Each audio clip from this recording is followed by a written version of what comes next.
para não enxerga o quinto elemento de mudança que a doutrina espírita nos traz, que é a chamada transição planetária. Um período de profunda perturbação espiritual, porque entidades extremamente desequilibradas encarnam no planeta.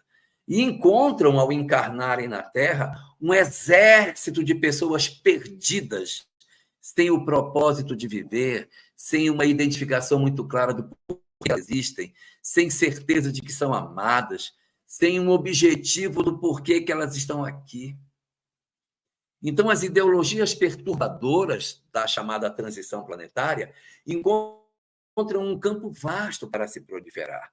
E então, em função das incertezas do amanhã, acaba criando os quadros de ansiedade. Por que incerteza? Porque uma sociedade sem Deus não tem certeza de nada.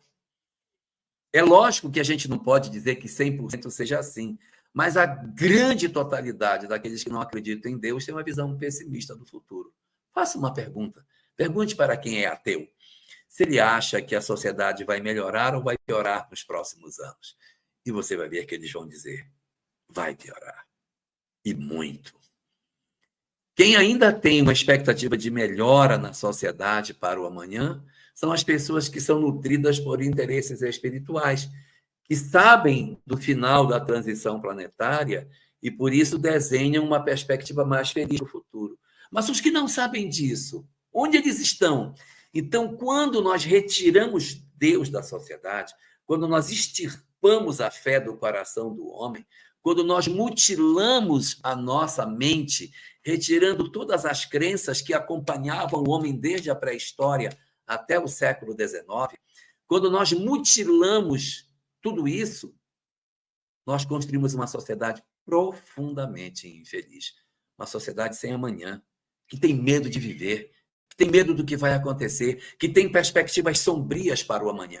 Agora, soma tudo isso, Edson Giraldelli, bota tudo isso junto, bota uma sociedade ateísta, que tem uma sociedade fluida, que tem uma família com enfraquecimento de laços familiares, que tem uma tecnologia que isola as pessoas, e soma a tudo isso a transição planetária, não é de se admirar a multidão de criaturas em processos de perturbação nos nossos dias atuais. Esses fenômenos de perturbação acontecem exatamente pelo fato de que nós, desaparelhados, e é a grande maioria da nossa sociedade, estamos ampliando as taxas de suicídio, as taxas de depressão, as taxas de ansiedade, de síndrome do pânico e de uma série de transtornos mentais como nunca antes a nossa humanidade viu. Nós estamos muito ansiosos, muito angustiados pelo amanhã. O que fazer, então? Qual é a proposta da doutrina espírita para esse momento que a gente está vivendo, Simone? A proposta da doutrina espírita é a mesma proposta que o Buda nos trouxe quando analisou as suas grandes verdades. A proposta do Buda é: para que nós nos libertemos desse quadro, nós precisamos fazer contato com o conhecimento espiritual. Nós precisamos saber que somos uma alma imortal, transcendente, que reencarna, que existe a lei de causa e efeito, que isso é verdade, que isso não é invenção, isso é um conhecimento muito velho. E o Buda já falava isso para nós, o Krishna já falava isso para nós, os Vedas, que são anteriores ao Krishna, também já nos falavam essas mesmas coisas. É preciso que nós nos apropriemos desse conhecimento espiritual, entendamos o que somos, para que a gente quebre as cadeias do sofrimento que nos oprime.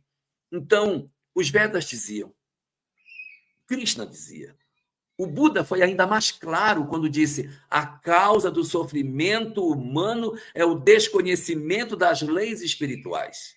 E Jesus, Jesus, na sua síntese maravilhosa, teria dito: conhecereis a verdade, e a verdade vos libertará.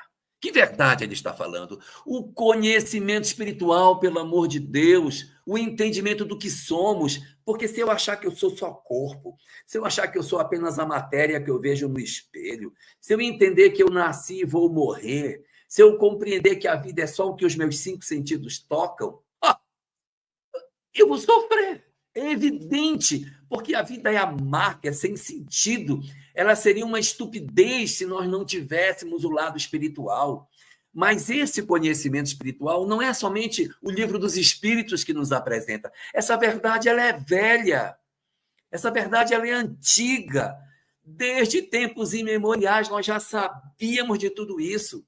A doutrina espírita é mais uma reedição das velhas verdades trazidas agora de maneira muito mais técnica, muito mais científica, por um método fantástico, que é a universalidade dos ensinos dos espíritos, que é a coleta das mesmas informações em diversos grupos de vários países para compor um todo único, e a partir do momento em que nós nos aproximamos desse conhecimento, o que a gente vai descobrir? Que esse conhecimento nos conduz a uma conduta, que é a conduta que Jesus propunha. Então, qual a proposta que a doutrina espírita tem? A proposta da doutrina espírita é, promover em nós o aproximar das nossas mentes do conhecimento espiritual. Saber que somos uma alma imortal, sabemos que existe vida após a morte. São 10 verdades. 10. Saber que existe o Deus único, saber que nós temos uma alma, saber que esta alma é imortal, saber que esta alma imortal vive no mundo espiritual depois da morte, saber que ela se comunica com os homens, mediunidade, saber que existe a lei de causa e efeito, saber que existe a reencarnação, saber que existe a evolução, que o destino do homem é a felicidade e que o amor é a regra de conduta que nos liberta da possibilidade de entendermos o propósito da vida. Então, no fundo, tudo isso está a serviço do último elemento, que é o amor. Sim. Então, a proposta que a gente tem para tudo isso, Midi, é que a gente se aproxime, de fato, de tudo que a doutrina espírita nos coloca, não só do ponto de vista dos conceitos. Eu já sei da lei de causa e efeito, eu já aprendi de reencarnação. E eu estou sabendo sobre o perispírito. Isso é bom, mas não resolve. O que resolve é nós sermos bons, é nós nos voltarmos ao bem. E esse bem que a gente tem para se voltar é o bem que tem a ver com aquilo que a gente poderia dizer que são os nossos grandes chamamentos da existência. Porque a gente, às vezes, fica achando que o nosso objetivo é conhecer as leis espirituais. Não é conhecer. Conhecer as leis espirituais não resolve. É o que diz Kardec, quando pergunta na questão 982 se basta conhecer o espiritismo para garantir uma boa sorte. Não basta.